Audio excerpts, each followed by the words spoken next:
Assalamualaikum warahmatullahi wabarakatuh. Pada kesempatan kali ini, kami akan mengobrol dengan salah satu guru sejarah di SMA Darul Hikam, yaitu Pak Yogi. Kali ini kami akan mengobrol santai tentang konflik yang terjadi di Indonesia pada saat ini, yaitu tentara versus OPM. Pelanggaran HAM-nya yang terjadi di peristiwa perang ini. Betul. Jadi, halo Pak Yogi. Halo. Apa kabar Bapak? Alhamdulillah baik saja. Pak, ayo kita mulai sekarang ngobrolnya. Boleh. Jadi, Bapak sejauh ini apa sih yang Bapak ketahui tentang konflik ini? Tentang tentara versus OPM ini? OPM ya? Ya. Yang baru-baru ini ya? Baru-baru ini. Sebetulnya kalau ngomongin masalah konflik antara OPM dengan pihak Tentara Republik Indonesia, itu sebetulnya kita nggak bisa narik langsung dari apa yang kita lihat saat ini. Itu sebetulnya prosesnya sangat panjang ke belakang. Kenapa tentara kita bisa melakukan seperti itu dan kenapa OPM bisa melakukan seperti itu, kan pasti ada ikatan di sejarah sebelumnya kan gitu kan. Tentara bisa melakukan kayak gitu pasti karena sesuatu gitu kan. Jadi memang ada sebab akibat sih sebetulnya. Tentara bisa melakukan seperti itu karena memang rekan-rekan mereka seperjuangan banyak juga gugur di tempat karena penembakan ya kan oleh OPM dan yang lain. OPM pun dia melakukan sebuah serangan melalui penembakan yang menewaskan beberapa anggota gitu kan. Itu juga bukan karena iseng kan, pasti punya tujuan tanah mereka pengen merdeka, sumber daya alam yang pengen mereka kelola sendiri gitu kan, yang pengen mereka nikmati. Enggak, jadi sumber daya alam yang dikelola itu bukan untuk orang asing gitu, tapi untuk pribumi gitu, untuk mereka kan, ini adalah rumah mereka gitu kan, pasti ada kaitannya. Jadi kita nggak bisa narik suatu kejadian hanya karena oh ini kejadian lagi rame kayak gini loh gitu kan. Nah, tapi kita harus lihat ke belakangnya seperti apa, pasti berkaitan. Jadi menurut Bapak mereka tentara sama OPM ini punya kayak masing-masing untuk dijaga gitu ya? Betul, jadi masing-masing. mereka melakukan itu kayak karena ada sebab akibatnya sendiri. Betul, pasti masing-masing punya kepentingan.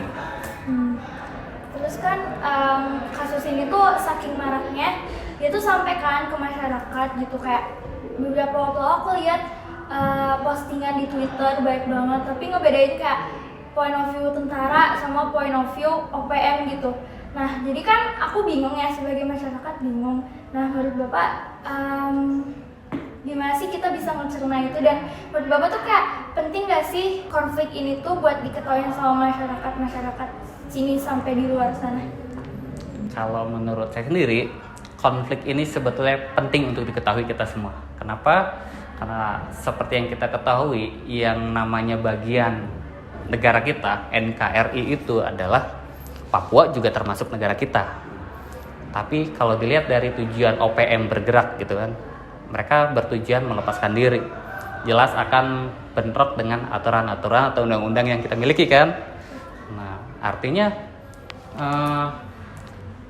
jelas kita harus ketahui bahwa Papua adalah bagian dari negara kita. Maka tentara kita atau TNI itu punya kewajiban menjaga wilayah-wilayah negara kita gitu kan. Tapi untuk mengambil jalan tengahnya sih memang perlu pendekatan yang lebih halus sebetulnya. OPM maunya apa? Negara kita maunya apa? Gitu sih. Kalau misalnya ya memang agak rumit sih, ini nggak bisa dibahas oleh kalangan kita kan ya, ini memang harus dibahas oleh kaum elit politik kita gitu. Tapi memang kaum elit kita harus mengerti posisi mereka itu di tanah mereka gitu kan, di rumah mereka butuh apa gitu. Mereka sampai melakukan kayak gini kenapa gitu kan, harus tahu gitu kan. Harus tahu gitu sampai ya kesana gitu kan. Jangan seolah-olah mereka melanggar, mereka pengen memisahkan diri, akhirnya melalui jalur militer ya kan, melalui jalur power gitu kan. Cobalah pendekat secara halus. Berarti gerakan Papua Merdeka ini mereka pasti merasa tertindas untuk ingin merdeka. Apakah negara Indonesia tuh hanya memanfaatkan Papua saja dan tidak membayar kembali SDA yang ada di Papua? Ini memang perlu dikaji dari beberapa sudut pandang. Ada sudut pandang mereka, sudut pandang pemerintah kita, dan sudut pandang masyarakat kan. Pasti ada beberapa sudut pandang.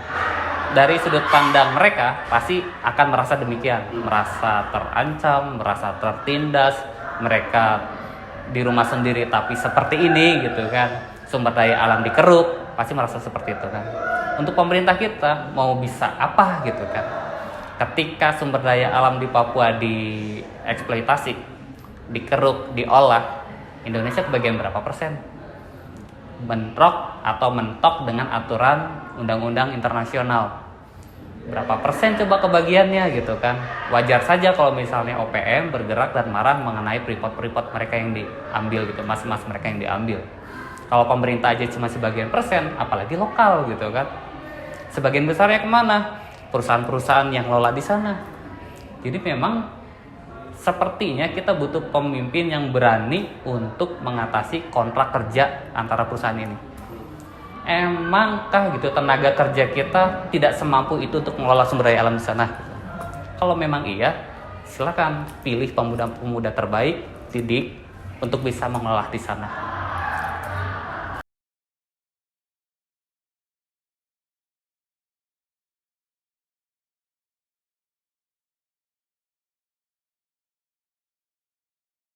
Betul, dua-duanya. Harus kedua-duanya. Kalau dari sudut pandang masyarakat pasti kan dia hanya bisa melihat kejadian pada saat ini aja kan. Kenapa dari media gitu. Dari media. Kenapa harus sampai sejauh itu? Kenapa harus ada penyiksaan ini dan sebagainya gitu kan. Tentang penyiksaan itu saya lihat banyak sekali di Twitter gitu, di Instagram mungkin banyak yang bisa lihat seperti kejahatan-kejahatan perang, penindasan membunuh orang-orang yang tidak bersenjata, pemutilasian tentara dari masing-masing pihak. Itu menurut Bapak gimana? Kalau menurut undang-undang peraturan tentang perang itu memang masuk ke dalam pelanggaran, karena memang ada aturan yang menjelaskan bahwa tentara ketika saat perang kemudian ada satu pihak tentara yang dari pihak musuh tapi dia sudah tidak bisa melawan, maka dia disebutnya adalah tahanan perang. Yang namanya tahanan perang punya hak-haknya gitu kan. Nah, nggak bisa disiksa seperti itu dan nggak bisa sampai akhirnya dieksekusi kayak gitu, nggak bisa. Jadi akhirnya jadi pelanggaran perang dan itu jadi kejahatan perang. Ada aturannya. Apakah tentara kita akan dihukum oleh hukum dunia? Kalau hukum dunia saya juga masih belum tahu seperti apa nanti suara dunia. Apakah ini akan menjadi akan menjadi viral di dunia gitu kan, seperti halnya Israel. Kalaupun misalnya kita akhirnya masuk ke kancah internasional dan ini kejahatan perang misalnya kan, ini harus ditindak sesuai dengan aturannya. Tapi ada hal yang lebih besar lagi, bagaimana teman-teman kita, saudara-saudara kita yang di Palestina? Apakah Israel sudah mendapatkan hukumannya? Kan enggak kan gitu kan. Nah, jadi kayaknya pasti kalau misalnya internasional pun membicarakan itu pasti nanti kesana juga gitu kan arahnya. Tapi sih kalau memang sesuai dengan etika dan aturan memang itu tidak dibenarkan. Menganiaya, kalau misalnya ya sudah aja gitu kan, itu adalah tahanan perang gitu. Yang namanya tahanan perang tidak bisa diberlakukan kayak gitu, ada aturannya. Bisa nggak sih untuk kita mengawasi perang ini agar tidak terjadi pelanggaran HAM seperti itu? Dan itu sangat bisa, tetapi tidak bisa dilakukan oleh satu pihak, sama harus kedua pihaknya. Harus ada pihak ketiga yang netral ya? Betul, harus ada pihak ketiga yang netral, yang tidak memiliki kepentingan di salah satu pihak. Berarti kayak ini dong Pak, kasus yang gerakan Aceh Merdeka sama pemerintahan Indonesia waktu itu harus ada pihak ketiga dari negara lain. Betul, seperti halnya kita yang bersengketa dengan Aceh, di mana Aceh ingin memisahkan diri dari Indonesia karena atas kekecewaannya terhadap pemerintahan Indonesia gitu kan. Sampai akhirnya ada pihak ketiga yang membantu menengahi kita. Terjadilah waktu itu kurang lebih pernah terjadi sebuah perbincangan di sebuah negara, di sebuah daerah namanya Helsinki, di mana di daerah ini ada sebuah kesepakatan, lahirlah kesepakatan perdamaian antara Aceh dengan Republik Indonesia. Bisa, betul, seperti itu. Berarti harus diselesaikan secara demokratis, dan kita sebagai orang Indonesia, sebagai pemerintah Indonesia harus mendengarkan apa yang diinginkan oleh gerakan Papua Merdeka ini. Betul, kita harus mendengarkan apa keinginan mereka. Dan kita juga harus bisa ketika mendengarkan keluhan dan keinginan mereka juga tetap setidaknya yang rasional gitu yang bisa kita lakukan. Kalau misalnya mereka menginginkan Papua merdeka lepas dari Indonesia, itu kayaknya mustahil gitu kan.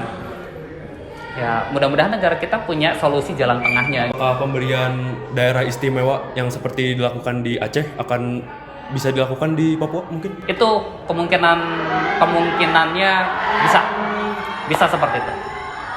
Terakhir Pak, kan ada ya kasus yang viral baru-baru ini yang gara-gara ketua BEM UI ngekritik tentara-tentara Indonesia tentang kasus ini. Terus udah gitu tentara-tentara ini tuh kayak nantengin ke ketua BEM UI untuk KKN coba di sini gitu biar rasain gimana sih susahnya gitu bla bla bla. Itu menurut Bapak pantas gak sih? Soalnya kayak kalau menurut aku itu kurang pantas karena ngejadiin wilayah Papua ini sebagai kayak objek buat apa ya, kayak contoh jelek gitu. Ya. Sebetulnya sih lebih ke arah ini ya. Di arah pihak militer tidak mau dipandang rendah, tidak mau disepelekan. Ini adalah tugas mereka dan tugas mereka itu sangat berat. Ketika ada mahasiswa yang tugasnya belajar di dalam ruangan di kursi yang nyaman, ketika melihat berita ini kemudian dia mengkritik, kok sampai sejauh ini gitu kan militer menyiksa orang-orang di sana gitu kan. Maka tentara pasti dari sudut pandangnya ya kalian pasti belum ngerasain di sini gitu kan. Seperti apa? Makanya wajar saja kalau mereka bilang bahwa silakan cobain di sini. Nggak harus bawa senjata deh, minimal sesuai program kalian, sesuai kemampuan kalian, KKN deh di sini gitu kan. Coba rasakan gitu kan. Ya minimal, ya istilahnya ya kita harus saling mengerti saja gitu kan. Di sana medannya pasti berat, sampai harus mengorbankan nyawa kan. Sering penembakan ada, sering anggota yang gugur. Dan mahasiswa pun dengan pengetahuannya harus bisa berpikir dengan rasional gitu kan. Terima kasih Pak Yogi untuk telah menyempatkan waktu untuk ngobrol-ngobrol dengan kita tentang konflik ini. Semoga teman-teman kita yang nonton nanti juga bisa ngeluarin pendapat yang kayak gini juga. Sekian dari kami. Terima kasih. Wassalamualaikum warahmatullahi wabarakatuh. Waalaikumsalam.